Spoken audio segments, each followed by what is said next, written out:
Boa noite. Estou começando aqui, essa é a abertura do Festival Literário de Campo Formoso online, que é um projeto da Lei Aldir Blanc de Campo Formoso. E para fazer essa abertura com o pé direito, temos aqui o escritor, cronista, romancista, jornalista, vencedor do Prêmio Jabuti de 2013, Rony Walter Jatobá. Boa tarde, Alan, tudo bom? Olha, eu que sinto satisfeito em participar do Festival Literário da minha querida Campo Formoso, né? As minhas grandes recordações são dessa cidade, que eu cheguei aos 10 anos. Contando um pouquinho da minha história, minha família vem de Saúde, minha mãe era de Saúde, e meu pai de Bananeiras, município hoje de Pinhabaçu. E eles casaram e tal, e em 1945 a situação apertou, meu pai era garimpeiro e tinha problema de dinheiro aqui, e resolveram migrar. Aí o casal, com uma irmã já crescida, com 10 anos, foram para Minas Gerais e lá ficaram. E lá eu nasci. Mas com 10 anos, isso estou falando de 1960, minha família resolveu retornar para cá, para Campo Formoso, né, para a região de Campo Formoso. Meu pai foi morar na Bananeiras, comprou uma terra ali para o lado dos Olhos d'Água, no município de Pinhabaçu, e aí ele viu que eu estava fazendo lá em Minas o primário, naquela época era o primário, né? E aí ele resolveu, montamos nos cavalos, fomos para Campo Formoso, que ele queria me matricular no ginásio Augusto Galvão. E chegando lá em Campo Formoso, meu pai foi lá na casa de tia Maura, de tio Agenor, Jatobá, e eles me receberam muito bem e fizeram tudo para que eu fizesse o exame de admissão no mesmo ano. Eu estou falando isso em outubro de 1960. Então, em outubro de 1960, eu fiz a admissão e entrei em 1961 no primeiro ano de ginásio, né? E aí fiz até o quarto ano, até 1964, no período morando na casa de tia Maura por 2 anos e 2 anos como interno naquele internato misto lá no ginásio Augusto Galvão, né? Na época o diretor era o reverendo Celso Dourado, tanto do ginásio quanto lá do nosso internato. E foi uma convivência muito bem para um menino que era meio tímido, né? Conviver com as meninas, que era uma escola mista, com as meninas e com os meninos, né? Praticando esporte, lendo muito. E aí foi muito importante o ginásio Augusto Galvão nessa minha formação, vamos dizer assim, literária futura, porque foi ali que eu comecei pelo prazer de ler, né? Meus pais eram semi-analfabetos, então em casa eu não tinha livro. Então eu comecei a ter contato com o livro, primeiro no ginásio, e o contato com jornais diários na casa de tia Janô, que na época assinava o jornal à tarde, e eu lia toda vez que ele terminava de ler, eu pegava e ia ler o jornal também. Então isso me criou assim um carinho muito grande pelas letras, né? E fez com que eu, no futuro, mais tarde, diferenciasse e buscasse uma carreira profissional ligada ao jornalismo e à literatura. Bom, então terminei o ginásio em 1964, aí em Campo Formoso. Uma das grandes recordações que eu tenho de Campo Formoso é o trem, né? Que eu ia e voltava de trem, eu pegava o trem, ia até Antônio Gonçalves, na época chamava Itinga da Serra, e descia na Lajinha para pegar e ir a pé para casa, né? Então esse trem tem uma formação muito grande. Toda vez que eu lembro de Campo Formoso, eu lembro do trem chegando na estação, né? Cheio de passageiros, naquela época todo mundo viajava de trem. Então, para mim, isso era muito bacana.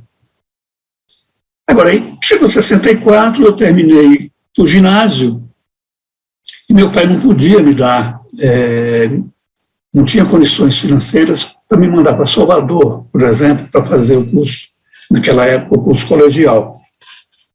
Então, eu fiquei ajudando ele com um caminhão, aí em Bananeiras, e fiquei trabalhando com ele lá, fazendo uma coisa ou outra, mas, ao mesmo tempo, lendo muito, né, usando muito a biblioteca do ginásio Augusto Galvão e também a biblioteca da prefeitura, que na prefeitura tinha uma biblioteca. Então, eu viajava com ele aí para o sertão, ia para aquela região dos Poços, Caldeirão Grande e tal, e eu aproveitava os momentos que ele estava negociando lá, eu ficava lá na cabine do caminhão, lendo. E foi nesse período que eu li assim, toda a obra do brasileira, principalmente brasileira, né? Graciliano Ramos, Zé do Rego, Essa de Queiroz, os portugueses também, os americanos. Quer dizer, eu tive uma formação grande nesse período de uma literatura muito boa. E aí, em 1969, eu fui servir o Exército em Salvador, e ao terminar de servir o Exército, eu achei, olha, eu tenho que ir para outro lugar, se eu quiser continuar com a minha carreira. Na época, eu escolhi São Paulo, e foi a minha sorte que eu vim para cá, e logo arrumei um emprego, um trabalho meio braçal, até como operário, na indústria automobilística, lá em São Bernardo do Campo. Fui trabalhar na Carmanguia. E lá eu fiquei durante 3 anos, e nesse ínterim, né, nesse tempo, eu comecei a fazer o supletivo colegial. Eu queria fazer uma faculdade. E aí, trabalhava, estudava e tal. E aí eu fiz, com 3 anos lá na Carmanguia, surgiu um teste na Editora Abril para apontador de produção. O apontador de produção é aquele cara que trabalha na gráfica e fica marcando quanto vai ter de papel, quanto vai ter de não sei o quê, entendeu? Cuidando da produção das revistas e dos livros. Eu entrei, passei no teste até muito bem, e fiz esse trajeto para a Editora Abril, mudando totalmente a minha visão do mundo. Quer dizer, de repente eu caí num lugar que eu gostaria de ter caído, né? Cheguei na hora certa, no momento certo, numa editora, a maior editora da América Latina, né?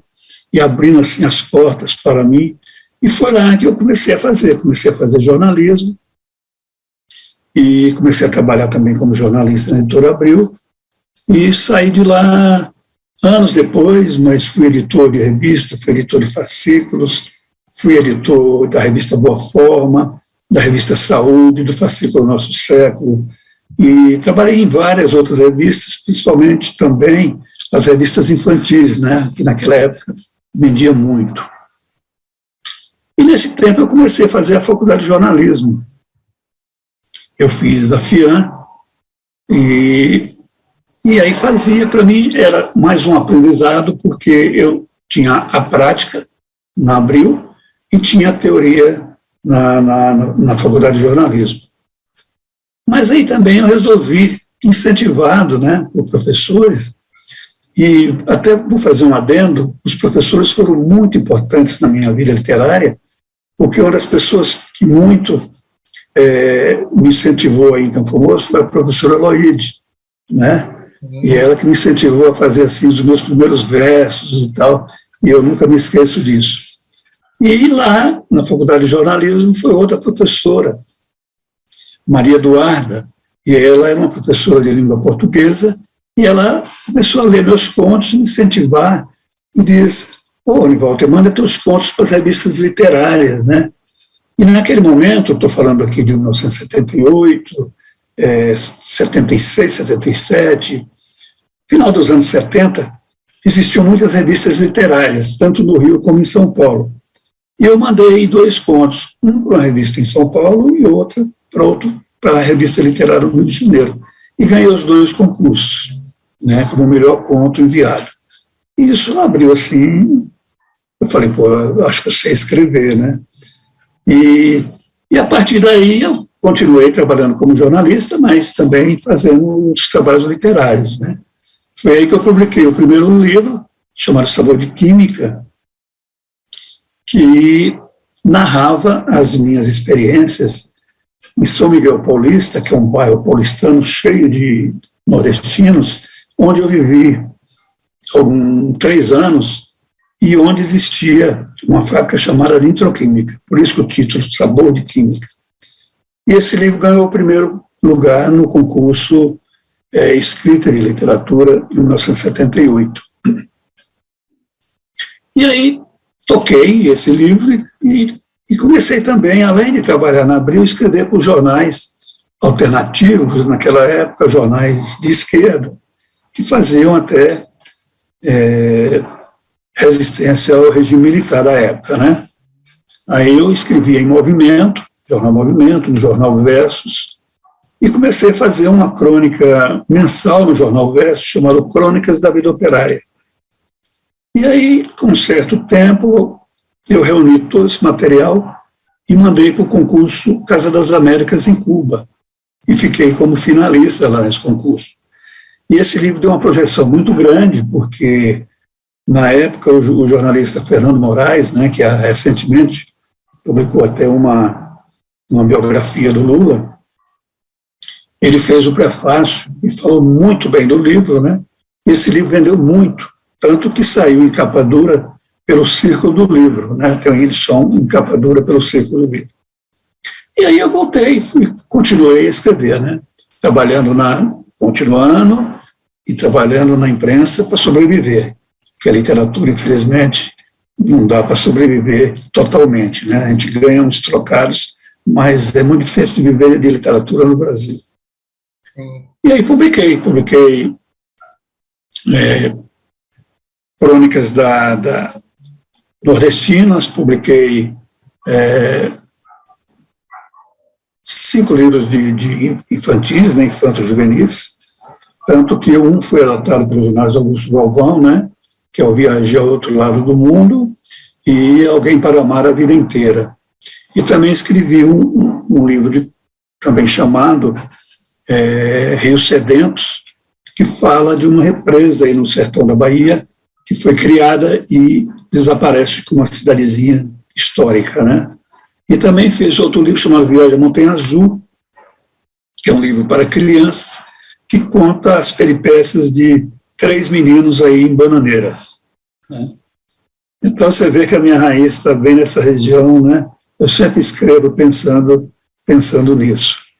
Então, de certa forma, né? E aí, nesse trabalho que eu vinha fazendo, em 2013, como você citou no início, eu ganhei o prêmio Jabuti, né, de melhor crônicas, do livro de melhor crônicas, né, e com o Cheiro de Chocolate e Outras Histórias.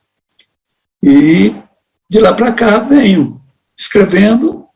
Ultimamente eu tenho pesquisado muito e venho tentando escrever um livro sobre os presbiterianos, né, em Wagner, e a formação da escola lá de Ponte Nova, isso com a história se passando, é um romance histórico que se passa em 1926, né, e eu tenho pesquisado isso, mas eu estou escrevendo muito pouco a pouco, porque exige uma pesquisa muito grande. Então, esse, na verdade, é o meu dia a dia aqui, né?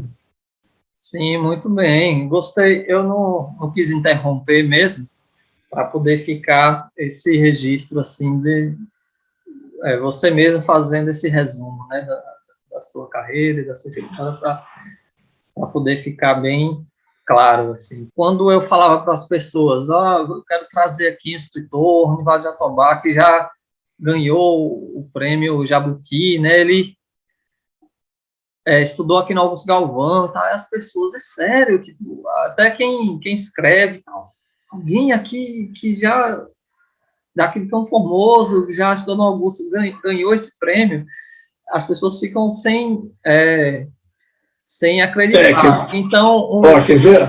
O Jabuti está bem aqui, ó. Cadê o Jabuti? Tá vendo? E aí? Tá vendo? Esse é o famoso troféu Jabuti. Está aqui, guardadinho aqui.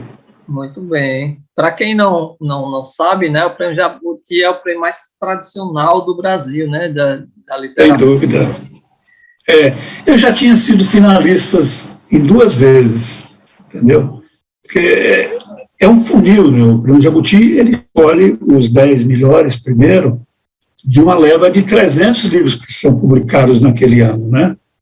E antes de ganhar o prêmio, eu tinha sido finalista em 2008, também com um livro de crônicas, né, que chama Pavor Misterioso e Outras Memórias, e com um livro publicado pela Boitempo, que é Paragens, que são contos que falam muito da migração nordestina, né? Esse também foi finalista.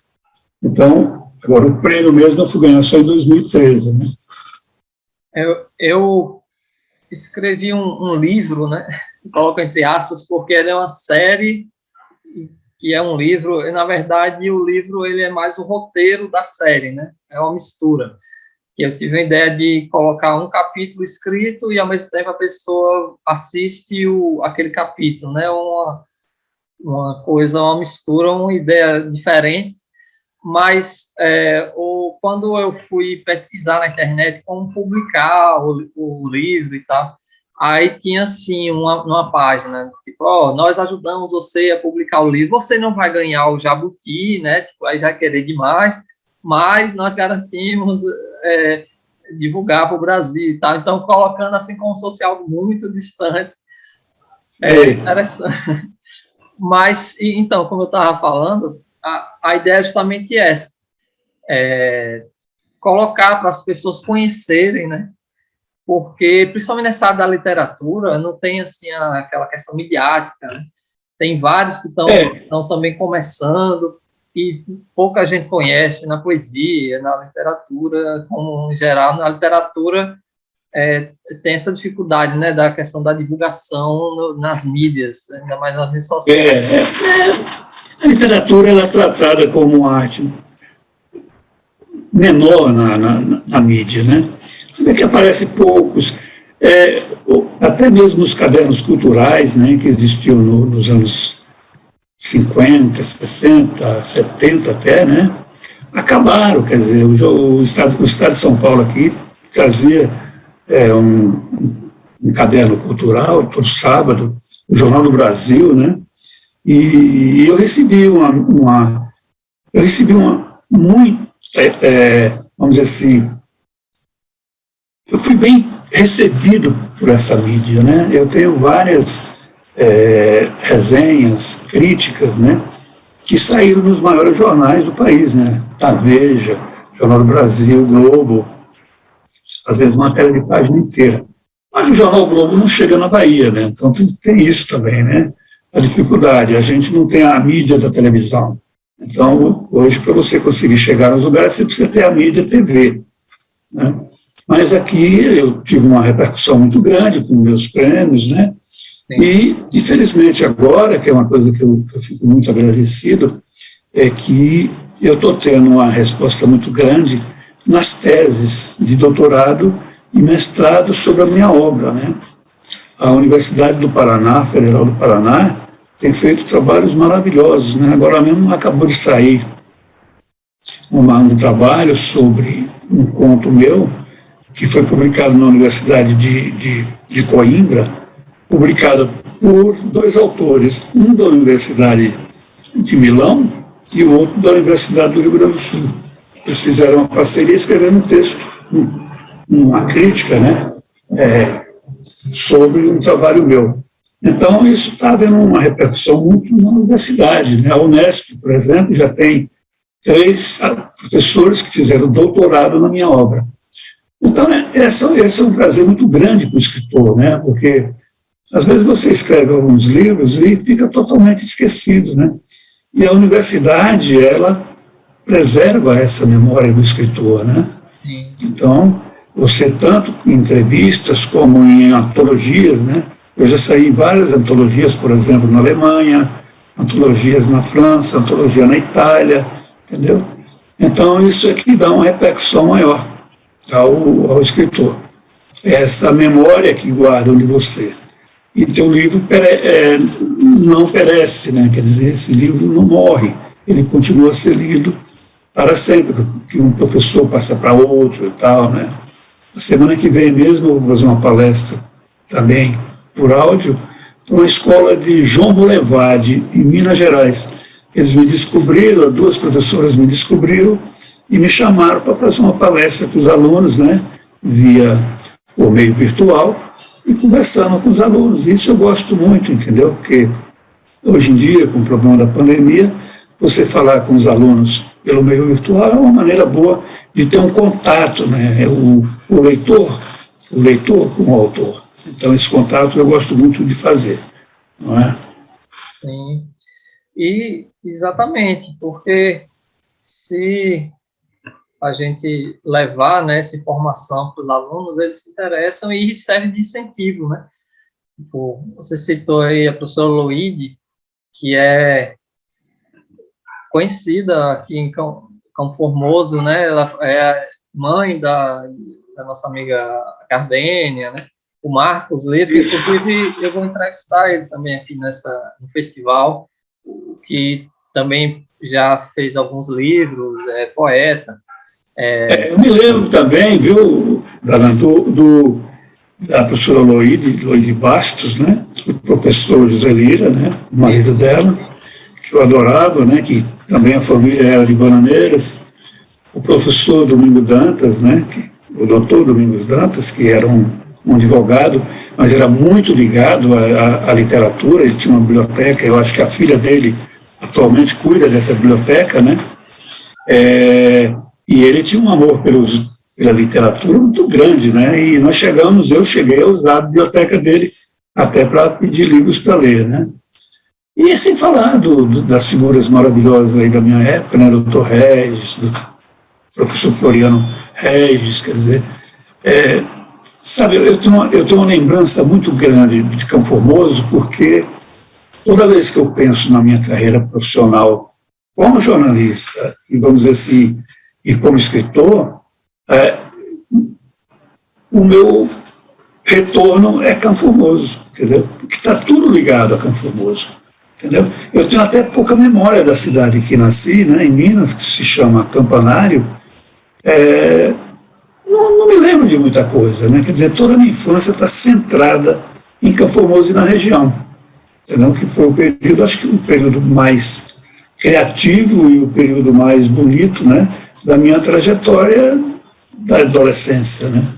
Então isso marca muito, né? Então isso deixa a gente marcado com isso, e isso influi, e isso reflete muito na nossa literatura, né? Toda vez que eu vou escrever, eu penso nas ruas de Campo Formoso, né? Então eu penso, né, lá na Rua da Antunica, lá na Rua do Cemitério, né? Eu não vejo a Campo Formoso de hoje, eu vejo a Campo Formoso dos anos 60, né? Então isso é muito bacana, né, essa memória da cidade. Então eu tenho, sei lá, Campo Formoso pulsa aqui no meu coração. Muito bem, então, para quem está assistindo a gente, fica aí a dica também para conhecer os livros, né, a obra, que eu, através do Dalmo, eu acabei tendo acesso a vários, né, então eu fico querendo ler tudo de uma vez só, porque é muito, né, são muitos livros. Mas... porque eu entrei naquela série, eu tive o convite da editora, né, para fazer livros para jovem, mas histórico, né, e como eu trabalhei no Retrato do Brasil, que é um fascículo, e no Nosso Século, que também é um fascículo de história, eu consegui reunir história com literatura, sabe? Usando a ficção nesses livros, mas ao mesmo tempo contando a história real. Então, o editor um dia chegou para mim e falou: olha, eu estou publicando um livro aí de um escritor espanhol que é o jovem Lennon, né? Ele contou a história do jovem John Lennon. E o livro fez sucesso.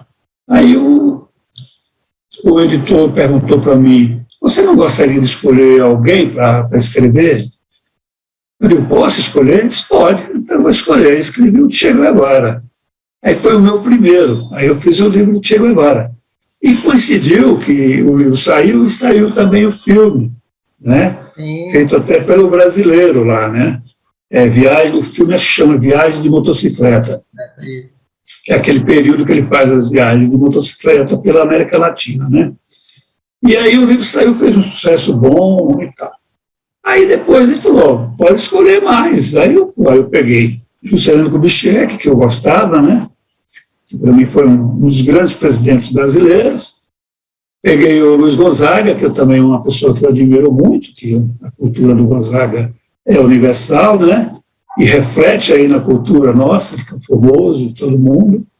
Inclusive, e peguei também o Monteiro Lobato, né? Que também tem uma importância muito grande no Brasil, em defesa do petróleo, criador da literatura infantil juvenil no Brasil e tal. E também peguei o Fidel Castro, que eu queria contar a história da Revolução Cubana, né? E aí eu estou com alguns aqui também pesquisando. Eu estou pesquisando uma médica, primeira médica no Brasil, Ísida Silveira, que ela era uma psiquiatra, que ela criou o Museu do Inconsciente no Rio de Janeiro. É uma mulher fascinante, morreu já há uns 5, 6 anos, morreu com 90 e tantos anos, mas ela deixou um trabalho maravilhoso na medicina mental, entendeu? Então eu gostaria de escrever um livro sobre ela. E também pensei também em Carlos Gomes, né, o compositor Carlos Gomes, e quer dizer, não faltam personagens, né? É só tem que fazer a pesquisa, que aí é o trabalho maior, que é o trabalho que eu acho mais difícil, que é fazer a pesquisa total, e depois sentar e escrever, você tem uma pesquisa, aí a coisa fica fácil, né? A coisa desenrola facilmente. Então eu quero fazer mais alguns livros desse aí. Mas agora eu estou todo voltado para a história lá dos presbiterianos lá em Ponte Nova. Isso aí eu quero tocar para frente. Aí, as pessoas que querem adquirir os livros, como é que elas podem fazer? Olha, Darlan, eu recomendo hoje o sebo, entendeu? Porque esses livros todos sendo por um preço muito mais barato, né? E eu recomendo uma reunião de sebos que chama Estante Virtual. Sim. É estantevirtual.com.br. É uma maravilha, tem todos os meus livros a preço assim, de R$5, sabe? R$4, você só paga o frete, né? E então essa é uma facilidade. Você comprar na livraria, você vai pagar R$40, R$50. Compra o sebo. O livro está novo, semi-novo, entendeu? E outra coisa também é pesquisar, né, meu nome no Google ou no Bing, procurando os doutorados, as teses de doutorado, né? Tem todas lá, tem muitas lá, né?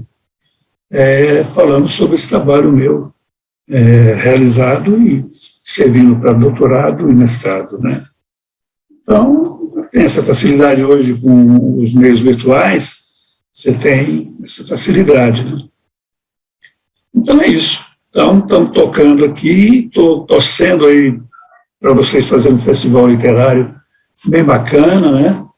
Bem interessante, e que leve o pessoal a ler, né? Que isso é importante. Essa divulgação da leitura, né? E do prazer de ler. Isso, e porque a leitura, mesmo quem não for seguir a carreira, né, de escritor, é a base para todas as outras profissões, né? Saber sem dúvida. Qualquer faculdade que a gente for fazer, se a pessoa não gostar de ler, vai estar passando dificuldade, né? Porque a leitura é a base. E então fica a dica para quem está querendo conhecer mais. Tem o livro A Viagem à Montanha Azul, né? Que meu irmão passou muito tempo falando sobre ele. É uma história que se passa aqui, em Bananeiras, se passa em Bananeiras, né? Porque eu chamo Viagem à Montanha Azul, porque quando você está meio de longe ali, aquela montanha lá da Bananeira fica meio azul, né? E é uma história que eu fui descobrir depois, um crítico que foi descobrir, que foi uma das primeiras histórias ecológicas que escreveram, porque, no fundo, se discute muito a ecologia, né? E eu gosto muito de escrever para criança no sentido de passar para elas a importância da ecologia, né? A importância da preservação ambiental, a preservação dos nossos rios, né? Porque se a gente pegar o rio e fazer dele canal de esgoto e tal, a gente acaba com a água potável no mundo, né? Então eu tenho muito essa visão de mostrar às crianças, e jovens principalmente, a importância do ecossistema, né? Sim. Então, em Rio Cedense eu falo a mesma coisa, né? Que também se passa na região, e viaja outro lado, e viaja a Montanha Azul, não é? Toca nesse assunto e mostra. E aí eu acho importante escrever para criança, né?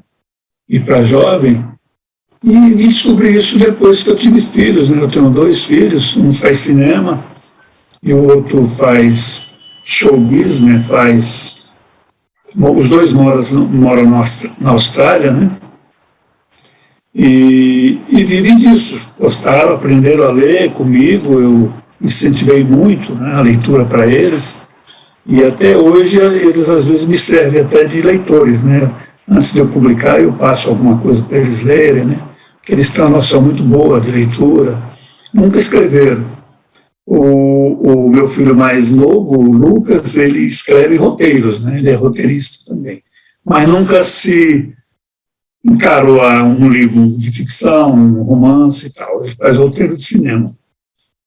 E eu sempre passei para ele esse ensinamento, né, que eu aprendi em Campo Formoso, né, com a professora Loide, com os professores, reverendo Celso, todas essas pessoas reverendo Jerônimo, que foram pessoas que nos incentivaram a ler, vou te dizer o seguinte, um dos livros mais bonitos que eu leio sempre, que é a Bíblia, né? Eu sou um grande leitor da Bíblia. Eu leio assim, como se eu estivesse lendo um romance, entendeu? Adoro ver o Velho Testamento, ler o Velho Testamento, aquelas aventuras, aquela época antiga e tal. Então, nesse conto eu releio aqui alguma coisa. Né? A mesma coisa que eu releio os famosos americanos, eu releio também a Bíblia. Eu sempre digo que a história de Moisés, né, é a maior aventura que eu já li, a maior história de aventura. Cheio de coisa, tem tudo na Bíblia, né? Tem tudo. Eu leio assim como leio um livro de ficção mesmo, aquela coisa bonita, aquelas narrativas, aquelas sagas maravilhosas, né? Aquelas coisas bonitas e tal, a vida, a luta, as dificuldades da vida, né? A luta pela sobrevivência naquela época e tal. Então é isso, e eu acho que isso me levou também a escrever, né?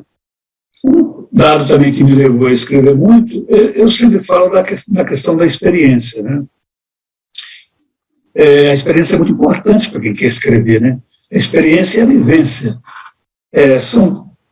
E a leitura, né? Eu acho que quem quer escrever tem que ler muito, porque ele tem que descobrir os estilos, as formas de escrever, quer dizer, para não ficar repetindo coisas que alguém já escreveu, né? Se você pegar um conto meu, não tem nada parecido. Eu descobri o meu estilo. O meu estilo é esse. Eu escrevo do meu jeito, né? Então, essa que é a função do escritor, buscar o seu estilo, a sua maneira de contar uma história. Que cada um descobre a sua maneira, né? Sim. E, então, eu acho que para você escrever, além da leitura, você tem que ter experiência e a vivência. E as minhas, vamos dizer assim, as minhas andanças, né, por Minas, pela Bahia, aí por Campo Formoso, pelo sertão baiano, por São Paulo, né, por viver na periferia paulistana, por trabalhar numa fábrica, por morar em São Miguel Paulista, onde tem muita gente aí de Campo Formoso, dessa região toda, né, que foi morar lá. Então, eu acho que essa experiência, essa vivência, me deu subsídios para que eu pudesse contar alguns relatos sobre as histórias, né? Sobre as histórias que aconteceram na vinda das pessoas do Nordeste para cá, né? Para São Paulo. Então, isso foi muito importante, essa vivência, porque me deu o conhecimento necessário para você fazer uma narrativa, né, que seja, que eu chamo de verossimilhante, né, que ela tem, quando você lê, você diz assim, não, isso é verdade, entendeu? Mesmo que você esteja inventando. Então, o escritor é aquele que tem que inventar uma coisa, mas o leitor tem que acreditar que aquilo é verdade. Então, essa é a função do escritor. Muito bem. Então, queria agradecer. Foi uma honra ter aqui na nossa abertura. E, mais uma vez, queria reforçar para o pessoal que está assistindo, né? Ou para quem não assistiu, vocês, para divulgar, né, para as escolas. Isso é um material muito rico para as escolas, toda a obra do Ronivaldo Jatobá, e temos aí um ano de eleição, os jovens muito interessados em política, tem esses livros, né, sobre os jovens, o Che Guevara, o Fidel, e os outros que têm a ver com a nossa região, enfim. É uma obra rica e que eu indico para todas as idades, né? Tem para de criança. Meu pai leu alguns livros, gosta muito. Direto eu vejo ele lá lendo. Ele gostou de Luiz Gonzaga. Isso. Luiz Gonzaga é o mais querido aqui. Ó. Quando a gente mostra assim, alguns, esse é o que o pessoal vai em cima primeiro. É um livro muito bem lido, vendeu bastante também. Esse é um livro muito conhecido, né? Porque ele mostra, eu começo a história em Senhor do Bonfim, né? No último show que ele deu, ele já estava doente, né? E foi o último show que ele deu lá em Senhor do Bonfim, e logo depois ele faleceu. E o Gonzaga tem uma história maravilhosa, né? Eu também gosto muito do Juscelino, né? O Juscelino foi um menino pobre, a mãe era professora viúva, e criou ele, e ele conseguiu se formar em medicina, e se tornou um dos governadores mais queridos de Minas, depois o presidente mais querido do Brasil.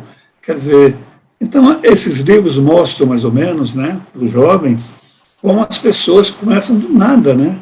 Sim. É só ter força de vontade, é só querer, né? Então você tem que querer. Então a função dessas histórias, eu acredito que seja mostrar para os jovens que eles têm a potencialidade de crescer buscando um futuro melhor. Isso, e que é possível, né? E que, ao contrário do que me disseram, é possível alguém estudar no Augusto Galvão e ganhar o prêmio Jabuti, ou em qualquer outro colégio da nossa cidade. Eu nunca pensei em ganhar, né? Sim. Mas eu trabalhei para isso, claro, né? E todo mundo pensa, né? Eu acho que todo escritor pensa em ganhar o Jabuti. Porque é o prêmio, como você falou, era um dos mais importantes do Brasil, né? É o mais importante, não tem outro, né? E você ganhar é um feito muito bom, né? E eu fico feliz com isso. E fico feliz com esse festival de vocês, eu espero que seja um sucesso e que as pessoas gostem e que vocês continuem fazendo mais festivais ainda. Então, obrigado, muito obrigado mais uma vez por ter abrilhantado aqui, ter dado o pontapé inicial, e espero que todos continuem, que são 3 dias, né? Esse festival começa sexta e vai até domingo, então tem uma programação, então espero que gostem, esse fomento da literatura da nossa cidade, com esse exemplo que nós tivemos agora, e que é possível. E é isso. Muito obrigado. Eu agradeço a você, né, e agradeço ao Dalmo, porque o Dalmo é um grande incentivador também aí da cultura de Campo Formoso, é uma grande figura, e eu agradeço a todos vocês. Um grande abraço. Abraço. E fiquem com a continuação do festival. Então, até mais.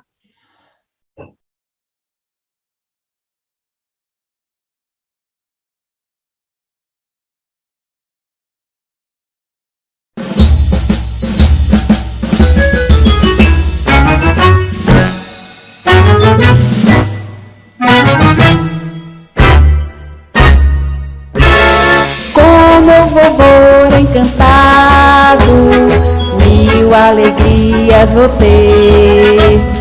Basta estar ao seu lado pra tudo acontecer. Meu carro sai disparado, a bola pula no ar. Com meu vovô encantado, sempre feliz vou estar. É o meu vovô, pois com a varinha encantada, frutas na tua caneca. Eu acho muito engraçado a aranha na tua careca. Eu quero aprender magia, quero também ser assim. Venha, vovô encantado, ensine tudo pra mim. É o vovô. Eu trouxe a minha mala. Dentro da minha mala está a história que eu vou contar hoje. Vamos abrir? Ih, ela não quer abrir. Ah, tem uma palavra mágica. Malacadabra. A história de hoje é Meu Vovô Encantado. A história Meu Vovô Encantado é de minha autoria. E o ilustrador é Rodolfo Carvalho. Era uma vez um menino chamado Pedro. O avô dele se chamava Pedro. O bisavô se chamava Pedro. Eles eram de uma família que tinha poderes mágicos. Quando o vovô acordava, ele se alongava assim como fazem os gatos. Depois, ele juntava as mãos e fazia uma oração. Grato pela vida, quero ter sabedoria, quero harmonia neste dia. Até aqui, tudo normal.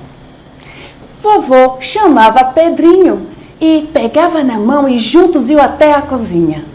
Chegando lá, vovô pegava a sua varinha mágica e vovô falava: varinha encantada, é hora da nossa jornada. Crie ondas e traga até as minhas mãos tudo o que precisa com prontidão. A vasilha do café vinha voando e parava nas mãos de vovô. Depois vinha o cuscuzeiro, a massa do cuscuz, e logo, logo tudo estava pronto. Pedro ficava encantado e falava: vovô, você me ensina a fazer essas mágicas? E vovô ria. Depois, vovô olhava para de trás do filtro e de lá saía uma aranha caranguejeira. Era amiga do vovô. A aranha ia subindo pela perna do vovô, ia subindo e chegava no ombro e fazia um barulho estranho. E vovô falava: suas filhinhas têm razão. Vai que entre aqui um desconhecido e queira esmagá-las. Naquele instante, vovô dava um beijo na aranha caranguejeira e ela ia. Logo, logo, surgia uma aranha caranguejeira pequenininha, a filha da Dona Aranha Maior. E ela ia subindo. E a aranhinha começava a brincar na careca do vovô e brincava. E vovô ria.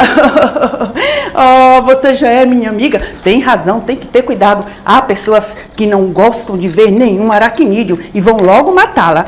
E a aranha saía brincando e voltava para sua casa. Pedro ficava de queixo caído, encantado com tudo que ele via.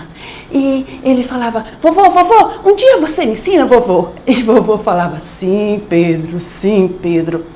Logo, logo, começava a chegar vários pais lá na fazenda Bela Vista, onde eles estavam.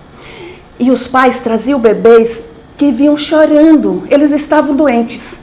Vovô saía, pegava um galinho de planta, ia até as crianças e chegando lá começava a fazer oração. Depois vovô encostava as mãos bem perto do corpinho da criança e a criança ia ficando tranquila, parava de chorar e logo, logo demonstrava estar bem. mais crianças iam chegando. Pedrinho pegava o seu cavalo de pau e ficava brincando lá no quintal o tempo todo. E vovô atendendo mais crianças. Os pais saíam satisfeitos com as orações que o vovô fazia.